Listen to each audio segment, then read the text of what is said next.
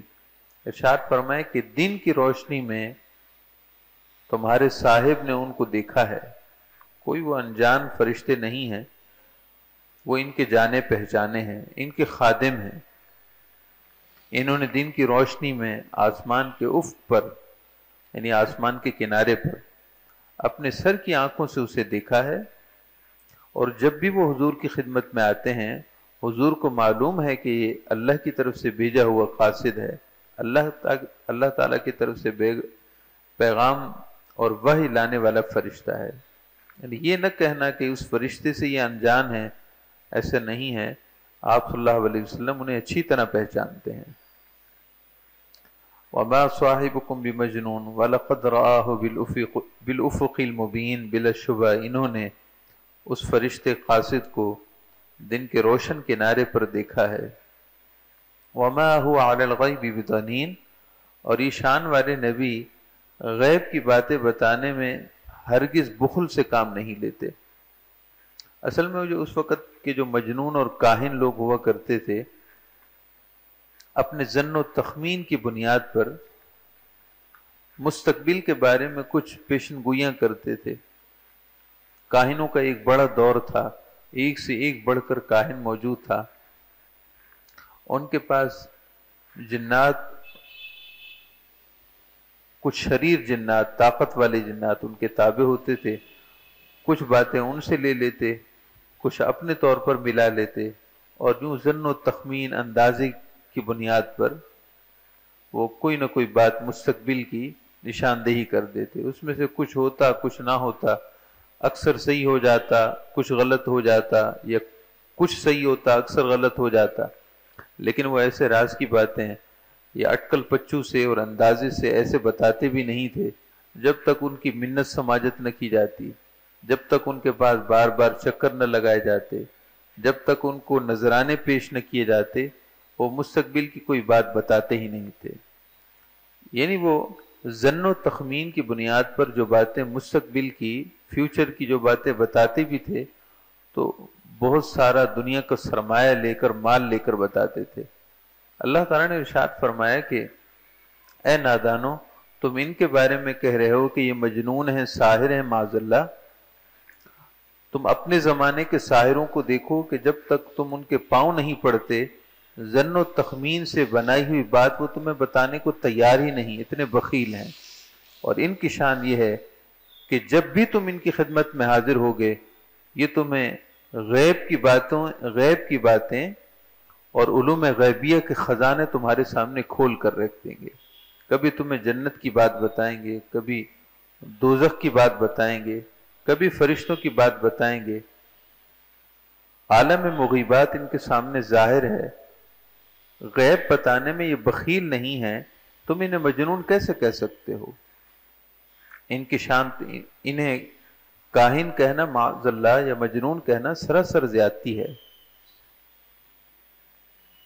ان کی شان یہ ہے کہ علوم غیبیہ کے خزانے انہوں نے خزانوں کے دریا تمہارے سامنے بہا دیے ہیں، اور وہ معارف الہیہ اللہ تعالیٰ کی طرف سے عطا کیے جانے والے معارف جن سے ان کا سینہ منور اور معمور ہے، وہ تجلیات ربانی جو ان کے قلب منیر پر ہر لمحہ نازل ہو رہی ہے، یہ تو تمہیں فوراً بتا دیتے ہیں، یہ تو تمہاری ہدایت چاہتے ہیں، تمہارا بھلا چاہتے ہیں کہ تم ایمان لے آؤ۔ یہ غیب بتانے میں بالکل بخیل نہیں ہے۔ ان کے علوم و معارف کا سمندر اپنے تموج اور موجوں پر ہوتا ہے، جو بھی تشنہ لب پیاسا ان کی خدمت میں حاضر ہو جائے تو فوراً سے غیب کے خزانوں سے اسے سیرابی عطا کر دیتے ہیں۔ اس واضح فرق ہونے کے باوجود تم ہوش میں ہو کہ انہیں تم ساحر کہہ رہے ہو، ہوش میں ہو کہ تم انہیں کاہن کہہ رہے ہو۔ یعنی اس وقت کے کاہنوں کی عجیب و غریب حالت ہوتی تھی، ان کا جسم صاف نہیں ہوتا تھا، کپڑے صاف نہیں ہوتے تھے، شریر جنات، ناپاک جنات ان کے پاس آتے جاتے تھے، لہذا ناپاکی میں رہنا ان کا وتیرہ تھا۔ اللہ تعالیٰ نے ارشاد فرمایا کہ تم ہمارے پیارے حبیب کے بارے میں کیسے کہہ رہے ہو کہ یہ ساحر ہے، مجنون ہے؟ یعنی ان کے ذہن مانتے تھے، وہ جان بوجھ کر بہتان تراشی کر رہے تھے۔ تو اللہ تعالیٰ نے اپنے پیارے حبیب صلی اللہ علیہ وسلم کی شان اقدس کو بیان کیا، ان کی اس بہتان تراشی کے تقابل میں کہ یہ ساحر ہیں یا کاہن ہیں۔ وما هو علی الغیب بضنین، یہ شان والے نبی تو غیب بتانے میں ذرا بخل سے کام نہیں لیتے، بلکہ ہر بات تمہیں کھول کھول کر بیان کر دی۔ تمہیں یہ بھی ارشاد فرما دیا کہ قیامت کے دن مرحلے ترتیب وار کیسے ہوں گے، تمہیں تو یہ بھی بتا دیا کہ جو میرے دست رحمت سے جام کوثر پینا چاہے، اسے چاہیے کہ میری بارگاہ میں کثرت سے درود پڑھا کرے۔ وما ہوا بقول شیطان الرجیم، خبردار یہ قرآن کسی شیطان مردود کا قول نہیں ہے۔ ہوش کرو، ہوش کے ناخن لو، کہاں تمہاری گندی زبان ایسی گندی بات کر رہی ہے۔ وما ہوا بقول شیطان الرجیم، یہ قرآن کسی شیطان رجیم کا کلام نہیں ہے۔ فَأَيْنَ تَذْهَبُونَ، تم کدھر چلے جا رہے ہو؟ آنکھیں بند کر کے دل کی آنکھوں کو تم نے بند کر کے اور اندھے دل ہو کر تم کدھر بڑھے چلے جا رہے ہو، کیسی باتیں کر رہے ہو؟ فَأَيْنَ تَذْهَبُونَ، تم کدھر چلے جا رہے ہو؟ ان هو الا ذکر للعالمین، یہ قرآن تو سراسر نصیحت ہے، یہ قرآن تو مکمل نصیحت ہے سارے جہان والوں کے لیے۔ سبحان اللہ، رب العالمین نے اپنے پیارے حبیب صلی اللہ علیہ وسلم کو کل جہانوں کی طرف نبی بنا کر بھیجا، اور جو انہیں کلام دیا ہے وہ بھی ذکر للعالمین ہے۔ رب العالمین نے اپنے پیارے حبیب صلی اللہ علیہ وسلم کو وما ارسلناک الا رحمت للعالمین، رحمت للعالمین کی شان کے ساتھ ایسا کلام دیا ہے، ایسی کتاب انہیں عطا کی ہے جو ذکر للعالمین ہے، سب اہل جہاں کے لیے نصیحت ہے۔ ان ہوا الا ذکر للعالمین، یہ قرآن شریف تو سراسر مکمل، اس کا ہر حرف، اس کی ہر آیت، اس کا ہر حرف، ہر جملہ، وہ سب اہل جہاں کے لیے نصیحت ہے۔ لمن شاء منکم ان یستقیم، لیکن ہدایت تو وہی پاتا ہے تم میں سے کہ جو سیدھی راہ پر چلنا چاہے، جو سیدھے راستے پر چلنا چاہے وہی سے ہدایت پائے گا۔ وما تشاءون الا ان یشاء اللہ، اور تم اس وقت تک چاہت نہیں کر سکتے جب تک کہ تمہارے بارے میں اللہ کی چاہت نہ ہو، جب تک کہ اللہ کی مشیت، اللہ تعالیٰ کی توفیق تمہارے شامل حال نہ ہو تم اپنے لیے چاہ بھی نہیں سکتے۔ وَمَا تَشَاءُونَ إِلَّا أَن يَشَاءَ اللَّهُ، اور تم چاہت نہیں کر سکتے جب تک کہ اللہ نہ چاہے، وہ اللہ جو رب العالمین ہے، تمام جہانوں کا رب ہے۔